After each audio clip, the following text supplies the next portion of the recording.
Hello everyone, this is Seema and welcome back to my YouTube channel Maths Learning by Seema। Dear students, आज हम 9th class का syllabus start करेंगे। ठीक है, उसमें सबसे पहले हम आज करेंगे लीनियर इक्वेशन, जो 1 वेरिएबल में भी करेंगे और 2 वेरिएबल में भी करेंगे।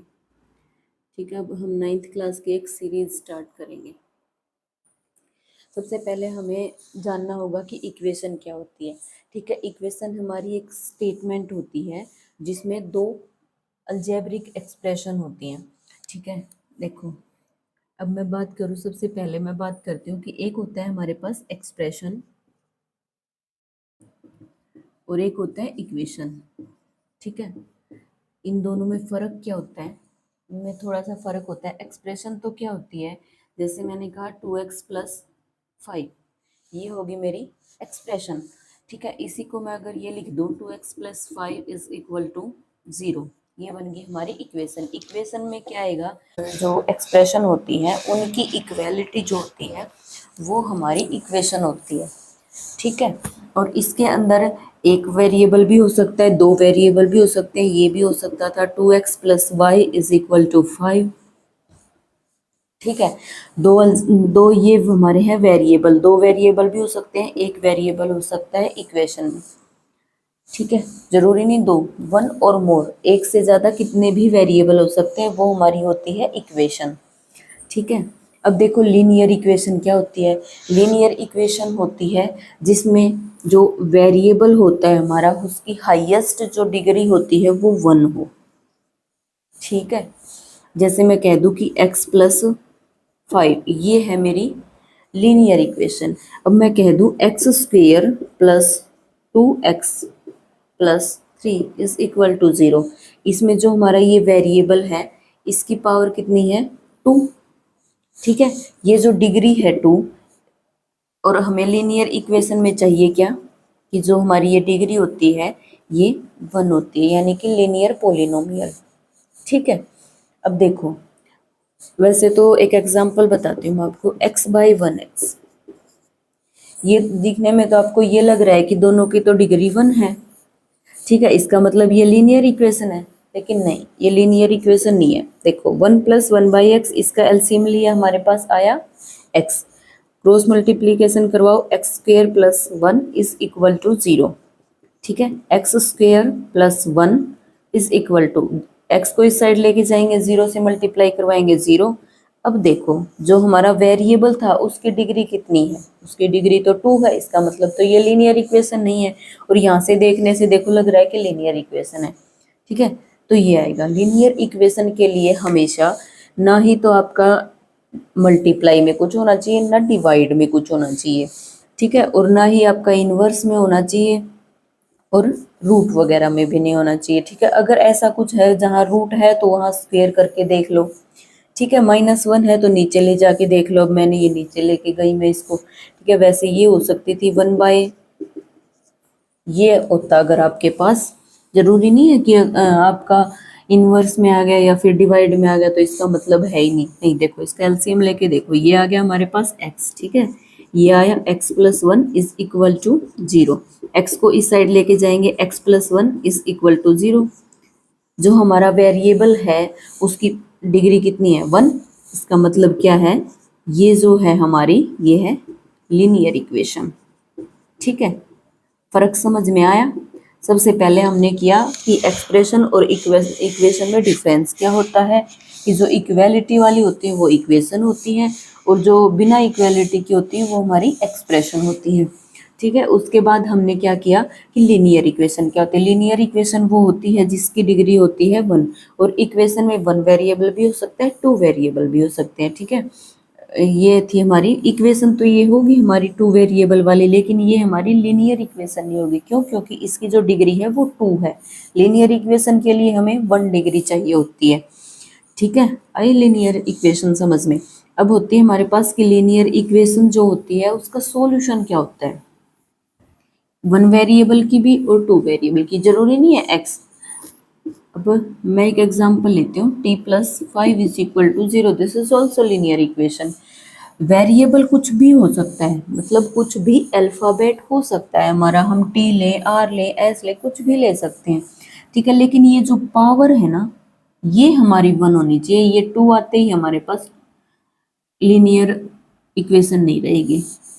ठीक है, समझ गए। अब देखो इसका सॉल्यूशन की बात करें हम, कि इसका जो सॉल्यूशन होगा वो क्या होगा। लीनियर इक्वेशन के सॉल्यूशन क्या होते हैं? लीनियर इक्वेशन के सॉल्यूशन के लिए हमें लेफ्ट हैंड साइड और राइट हैंड साइड को इक्वल प्रूव करना होता है। ठीक है, यहाँ से t की वैल्यू मैंने ली -5, क्योंकि इस 5 को मैं उस साइड लेके जाऊंगी तो ये हो जाएगा -5। अब देखो क्या ये t की वैल्यू हमारी यहाँ पुट करते ही इसकी लेफ्ट हैंड साइड और राइट हैंड साइड इक्वल आती है? चेक करो, t की वैल्यू -5, ये किया 5 इज इक्वल टू 0। ये तो थी हमारी लेफ्ट हैंड साइड और राइट हैंड साइड में क्या था? 0 था। ठीक है, इसका मतलब this is a solution of linear equation, this linear equation. Okay, अब देखो कुछ एग्जाम्पल करते हैं हम।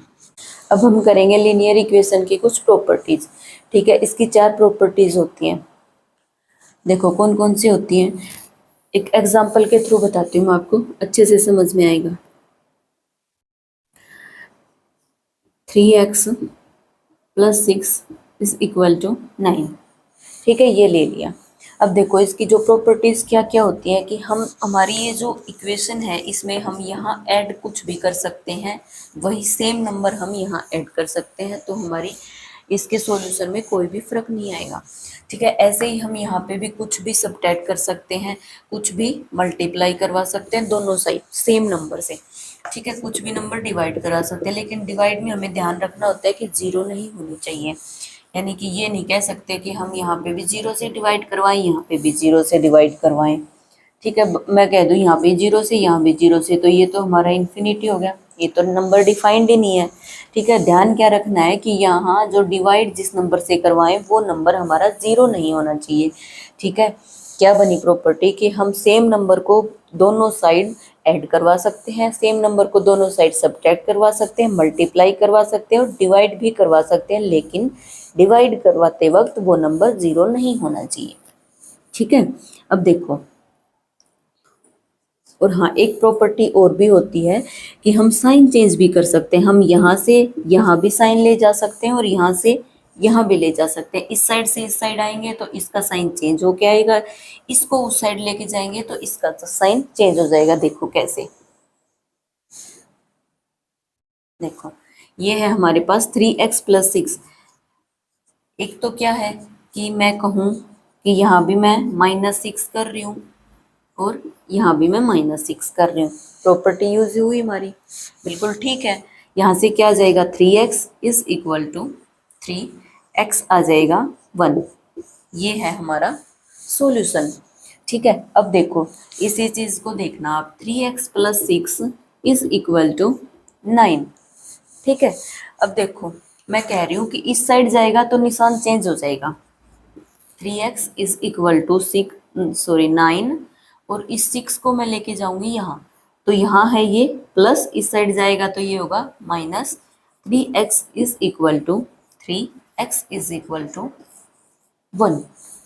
ठीक है, अब देखो डिवाइड वाली बात भी हम देखते हैं। ये है हमारा 3x + 6 इज इक्वल टू 9।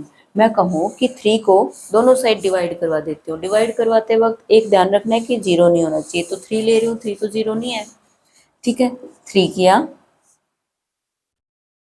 और ये किया 3। ठीक है, ये कितना आ जाएगा हमारा, इसको हम अलग अलग लिखते हैं तो 6/3 इज इक्वल टू, ये आएगा हमारा 3। ठीक है, इससे ये कैंसिल और ये आएगा 2, यानी कि x + 2 इज इक्वल टू 3। ठीक है, वही बात, ये दोनों यूज होंगे, या तो आप यहाँ -2 कर लो, यहाँ -2 कर लो, हमारा आंसर कितना आएगा? Is equal to 1। या फिर आप ये भी कह सकते हो कि मैं तो इस 2 को इस साइड लेके जाना चाहता हूँ, तो क्या आएगा? x is equal to 3 - 2 is equal to 1। घूम फिर के आंसर होगा हमारा सेम। आप किसी भी मेथड से जा सकते हो, आपका आंसर होगा सेम। ठीक है, और अगर आप को ये समझ आ गया है तो सीधा सीधा सा क्या भी लिख सकते हो आप, 3x + 6 इज इक्वल टू 9। ठीक है, डिवाइड करने का मतलब क्या है कि यहाँ से भी 3 और ये 2 और ये 3, आप सीधा लिख सकते हो x plus 2 is equal to 3। जो भी कॉमन होता है उसको काट लो, या फिर आप अगर आपको ये समझ नहीं आ रहा तो आप इसमें से देखो बताती हूँ, इसमें से आप 3 कॉमन ले सकते हो। ठीक है, ये लिया मैंने 3 कॉमन, ये आ गया x प्लस 2 और ये 3 और मल्टीप्लाई 3। ठीक है, अब या तो हम कह सकते हैं कि 3 से दोनों साइड डिवाइड करवा दो, या हम सीधा काट सकते हैं, बात तो वही है। ये और ये कितना आया हमारा x plus 2 is equal to 3। इसको उस साइड लेके गए 1, x इज इक्वल टू 1। ये जो होता है हमारा कि हम दोनों साइड ऐड करवा दें, सब्ट्रैक्ट करवा दें। ठीक है, इससे अच्छा आप सीधा सा ये करो कि हम इस 6 को उस साइड लेके जाएंगे तो हमारा आएगा 3 और आंसर आएगा 1। घूम फिर के आंसर बना रहा है। आप कौन सा भी मेथड अपना सकते हो, लेकिन जो इजी होता है वो ये होता है कि आपको ये मिल गया, आप देखोगे सीधा सा कि भाई 3 तो कॉमन आ रहा है, 3 को ले लो कॉमन। ठीक है, और दोनों साइड से कैंसिल कर देंगे, यहाँ आ जाएगा x प्लस 2 और 3। ठीक है, आंसर आ गया हमारा। समझ आया? मेरे ख्याल से आ गया होगा समझ। चलो एक एग्जांपल और करवा देती हूँ आपको, शायद अच्छे से क्लियर हो जाएगा आपको। आप लिख लीजिए √3x minus 2 is equal to 2√3 plus 4। ठीक है, अब देखो हमारे पास 2 एक्सप्रेशन दी हुई हैं। ठीक है, अब इस 2 को मैं उस साइड लेके जा सकती हूँ, उस साइड लेके जाऊंगी तो साइन चेंज हो जाएगा, साइन चेंज होगा तो यहाँ आ जाएगा +2 और ये यहाँ से हो जाएगा रिमूव। ठीक है, +2, ये कितना आया, यहाँ तो हो गया √3, 2√3 और ये हो जाएगा 6। ठीक है, अब देखो रूट हमें क्या निकालना है, x की वैल्यू फाइंड आउट करनी है सॉल्यूशन के लिए। और जो हमारा x की वैल्यू जो भी आएगी, हम अगर उसको हमारी इक्वेशन में पुट करके देखेंगे तो वहां से हमारी लेफ्ट हैंड साइड और राइट हैंड साइड इक्वल आएंगे। अगर ये इक्वल आ रही है इसका मतलब आपका आंसर करेक्ट है, यही आपका सॉल्यूशन होगा। ठीक है, x देखो 2√3, अब इसको यहाँ डिवाइड में लेके जाएंगे, मल्टीप्लाई हम साइन चेंज करवा रहे हैं। अगर यहाँ प्लस में है तो उस साइड माइनस में जाएगा, इस साइड माइनस है तो वहाँ प्लस जाएगा। अगर मल्टीप्लाई में है तो डिवाइड में जाएगा, डिवाइड में है तो मल्टीप्लाई में जाएगा। अंडरस्टैंड? अब देखो ये हो गया हमारा ये। ठीक है, √3 से √3 कैंसिल, आ गया x is equal to 2 plus. ठीक है, अब देखो 6/√3, अब मैं 6 को क्या लिख सकती हूँ, 2 × 3 लिख सकती हूँ 6 को। ठीक है, और √3 नीचे है, इसको मैं आंसर आपका ये भी ठीक है। और आप ये कर सकते हो √3 इसका रेशनलाइज, √3 से मल्टीप्लाई करवा दो, √3 से डिवाइड करवा दो। देखो ऊपर नीचे अगर करवाएंगे कोई फर्क तो पड़ नहीं रहा, लेकिन यहाँ से आंसर में फर्क आ जाएगा। क्या आएगा देखो, 2 × 3 × √3 और नीचे √3 और √3 की मल्टीप्लाई कितनी आ जाएगी 3, और इस 3 से हम ये करवा देंगे कैंसिल, 2 + 2√3, ये होगी हमारी x की वैल्यू। ये भी आंसर ठीक है आपका। लेकिन इसको अगर और भी करें आगे तो क्या आएगा देखो, दो ये जो है दोनों में से कॉमन आ रहा है, ये लिखा 2 1 + √3, ये होगा आपका आंसर। आया समझ में? ठीक है, और करवाऊँ एग्जाम्पल ही आ गया समझ में? चलो एक आधा एग्जाम्पल और कर लेते हैं।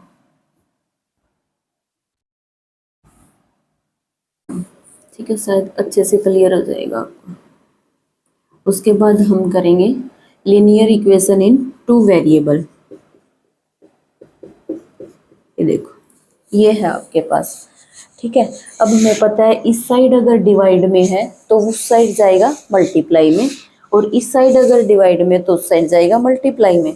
ठीक है, और ऐसी कुछ टर्म दी हुई होती है तो वहाँ पे हम करते हैं क्रॉस मल्टीप्लिकेशन, उसको बोलते हैं क्रॉस मल्टीप्लिकेशन बोलते हैं। अब देखो वैसे तो बेसिक क्या है कि 2x - 3, ये जो है इसको मैं यहाँ लेके जाऊंगी, यानी कि 1 ये जाएगा मल्टीप्लाई में, क्या लिख रही हूँ, ये जाएगा मल्टीप्लाई में।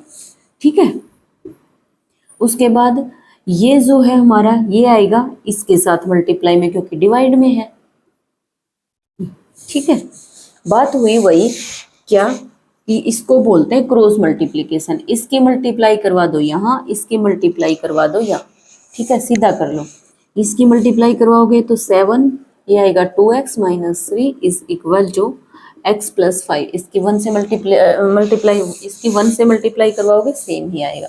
ठीक है, क्या आया 14x minus 21 is equal to x plus 5। अब देखो इस x को यहाँ लेके आएंगे।